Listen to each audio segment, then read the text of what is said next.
Hello, this is Victor, HistoryMercedes.com.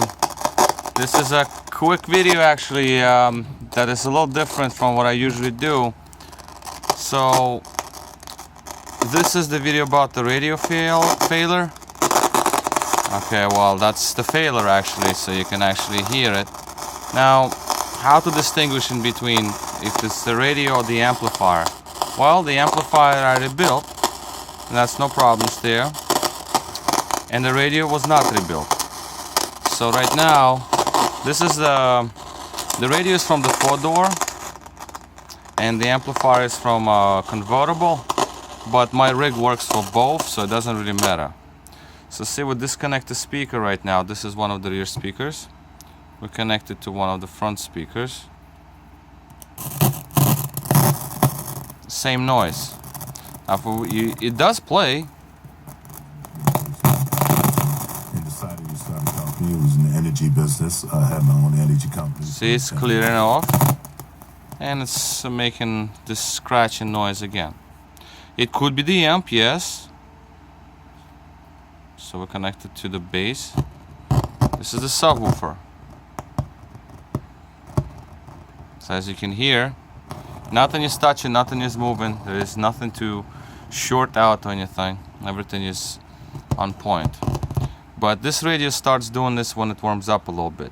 So I feel the amplifiers in the radio, preamps, they are getting warm. When they do, you have this noise. And this does not depend on left or right, it just makes noise on both. Basically all speakers. These are rear speakers. So we hear this terrible, horrible noise. Shut off the radio, noise is gone. I need to point out that the amplifier is not off, because the way my power supply is at the moment, it's not really strong enough to pull both together. So the amplifier is connected straight to the power supply, so the amplifier is on at the moment. Radio is off, but amp is on. And I don't know if you can hear it, but no, you probably won't hear it. It's just a slight hiss of a white noise coming from the speaker, meaning that the amplifier is on. So let's put the radio back on. Here is the noise right away. So we also go, Jesus. We also go to short band, tape, CD, whatever. Well, I can only go to AM/FM or short bass. Let me do this. Let me connect it to the bass, because it's a little quieter. So this is the short band. Let's see if we can catch something. I don't know if we can.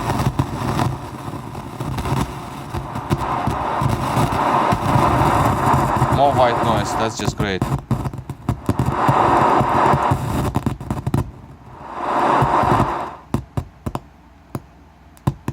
East wind 5 to 15 knots, becoming west 15 to 25 knots. Seas 4 to 7 feet. So as you can see, the radio does play, but it does have that terrible, terrible noise. Now, for comparison, for example, just to show that it's not the amp, again, the best way to do this is obviously to check both at once. That's why I have this rig made, so I can actually do that, versus just guessing, oh, if it's a radio, if it's the amplifier, because sometimes amplifiers fail. Right now in one of my cars, one of the amplifier failed. One of the channels is popping. So I know it's the amplifier for sure, not the radio per se, because it's just one speaker. And again, now we're talking about 94 to 99 S-class and 94 to 2002 SL models amplifiers. They're similar, very similar, except for the amount of channels, a little different wiring and whatever. But that's basically, they're like brothers. Okay. All right. So now we have another radio connected, and where our connections are. This is these are the rear door speakers. So let's put on the code 53114. Also, like I said, the amplifier is connected. So you see it runs straight to the power supply, so the amp was never off. I'll put the radio on. As you can see, there is no popping noise. Antenna came out, so let's put on just like some kind of wire. Oops. This is from brands like GE, Samsung, LG, and now Frigidaire. And buy more, save Let's go more. to the short band. Northeast wind.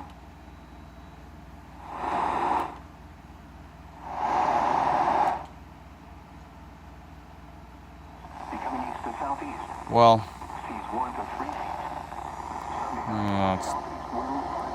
I guess that's the best.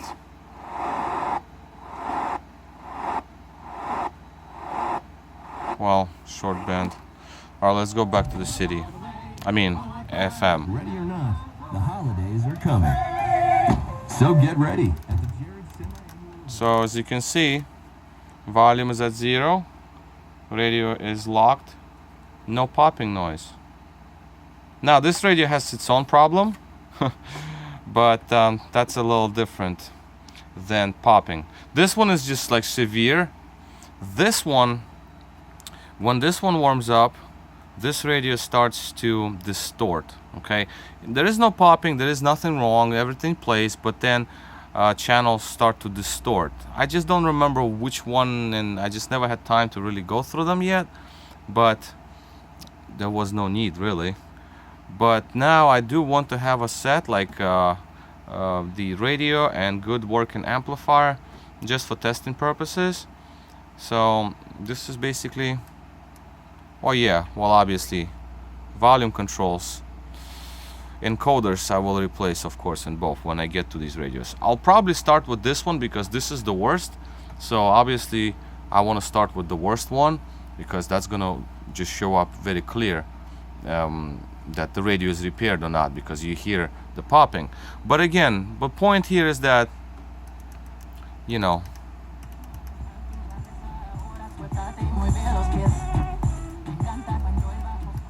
so the point here is that you cannot tell if it's the radio or the amp per se right at once, unfortunately, because it could be either.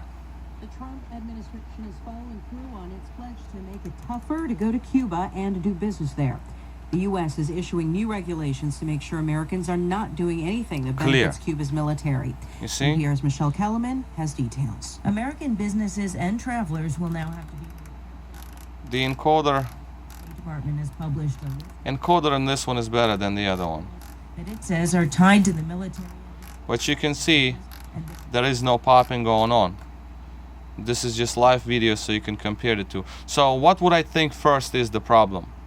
At first I would definitely think it's the radio, because the popping came from all 5 channels. Well, talking about SL amplifier, it has 5 channels, whereas S-class amplifier is different, it has 7 channels. Okay, so if I were to connect a 7-channel amp, all 7 channels will be popping, so that would make me think that the radio is at fault.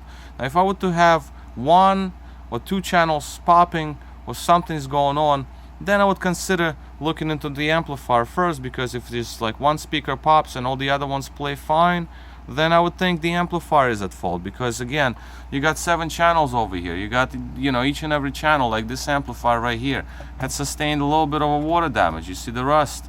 And then it had the problem with the board over there. You see, I had to like jump the lines because they basically were eaten up. Now the capacitors are all leaking, so this is pretty dire situation here. But I did make it play, so now it plays all channels now, so that's a good news. So now I'm gonna have to deal with capacitors. But again, you're looking at water damages, you look at just terrible conditions. So obviously if only 1 channel fails, which is in this case was only 1 channel that failed, then I would think it's the amplifier.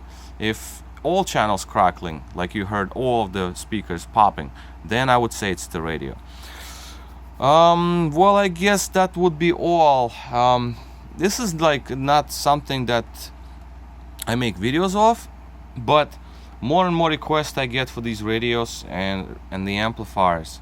Unfortunately, when you buy used one, you'll buy like 20-year-old amplifier that will have basically already worn out to a point where all the transistors, I mean not transistors but capacitors rather, already leaking, and you know, God forbid there was some water damage, the jump starts, spikes in power and all that good stuff.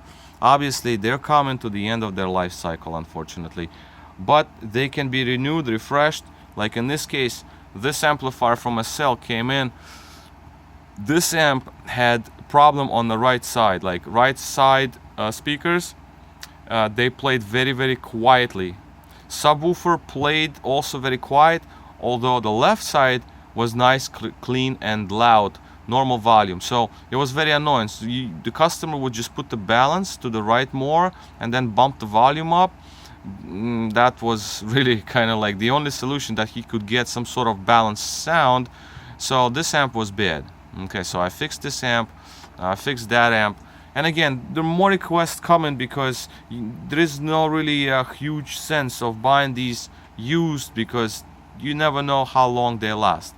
I have a 95 W140 S-class where just now, after all these years, the right front speaker starts to tick. The puck, puck, puck, puck, like it just like ticks, like every second there is a pop, no sound, just pop, and then out of a sudden it just clears out, it starts playing, then it distorts and it starts popping. Extremely annoying, no way I can have it. So what I'm gonna do is I'm going to take this amp, I'm gonna put it into that car for now, and then I'll rebuild mine. So there we have it, the radios, the amplifiers, S-class, SL, same radios pretty much, except that S-class has the fader, SL does not have fader. You can tell by pressing the speaker button. You see we have fader. That means that this radio is the S-class radio.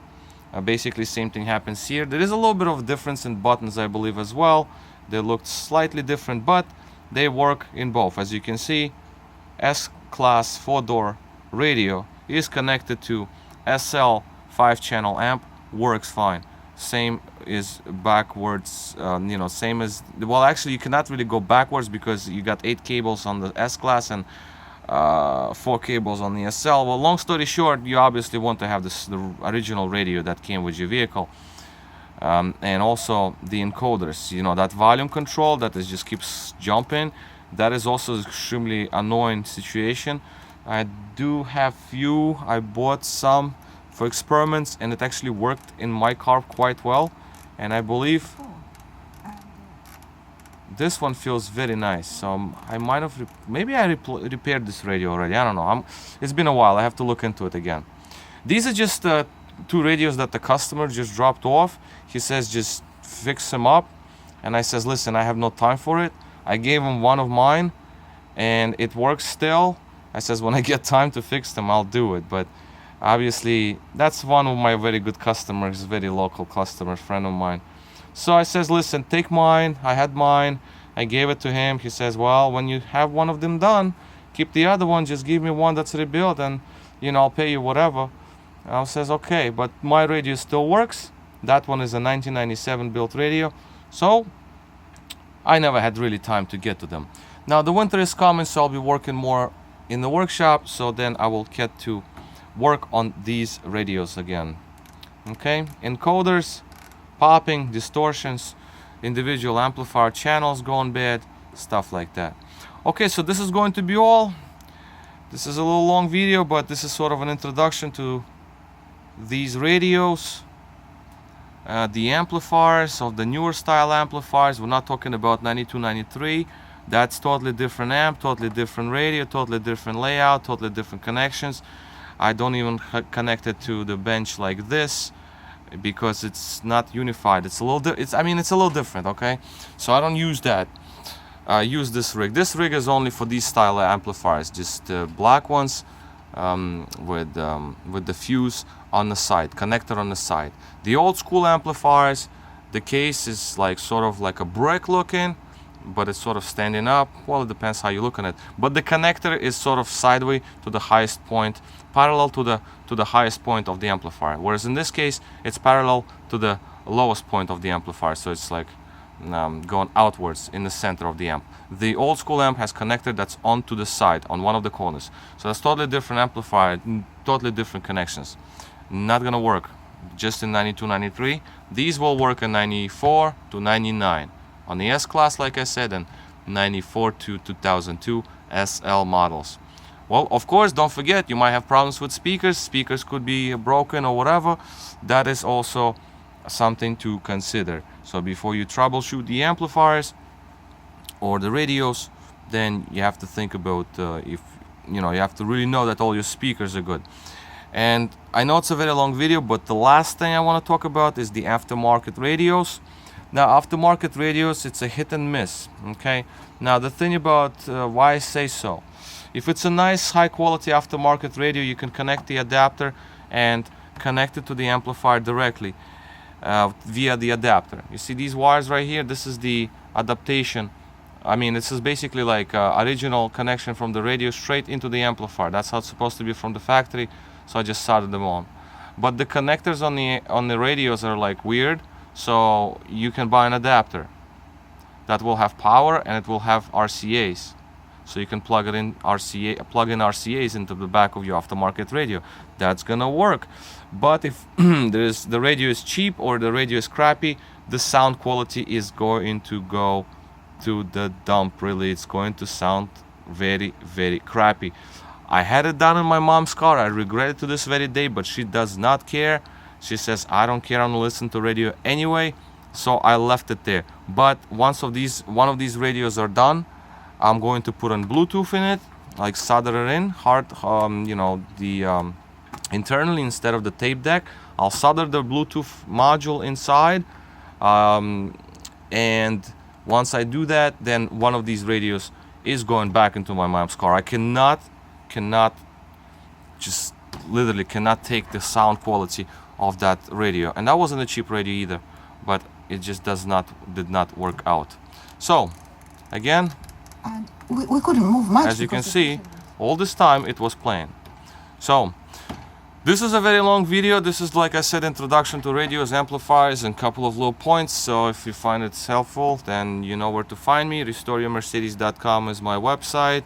If you need any of these repaired, I can take a look at them. The price on the repairs it varies because it depends how much of a damage we get into the amplifiers or radios. But again, they all will be tested. So these are all the individual channels. My little test speaker here, that's good enough for testing. Small size, and it's a sealed speaker, so it gives me quite a good sound quality. It's a high quality speaker, MK brand. I forgot Markson and Creasel, something like that. So good speaker. And yeah, so this is basically where we are. Let me know if anybody needs any work with this, and I can certainly look into this and we can come up with some pricing. Alright, so this is all for now. This is Victor at RestoreYourMercedes.com. Thank you for watching.